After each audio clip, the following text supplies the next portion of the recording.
In Coppell, we're going to teach you how to do these procedures properly and safely and get the best results that you possibly can. It's a lot about getting the needle in just the right location at the right angle. You will get those very fine details with a rigor that only IPSIS can provide.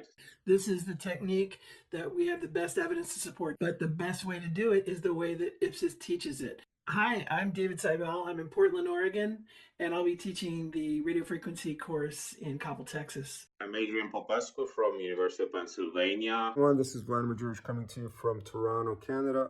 I'm DJ Kennedy from Vanderbilt University Medical Center in Nashville, Tennessee. Do you do radiofrequency ablations? If so, and you want to have the best outcomes possible and quote the best literature, then you're probably going to need to do it the IPSIS way. I know when I took that course and learned, my patient outcomes are better.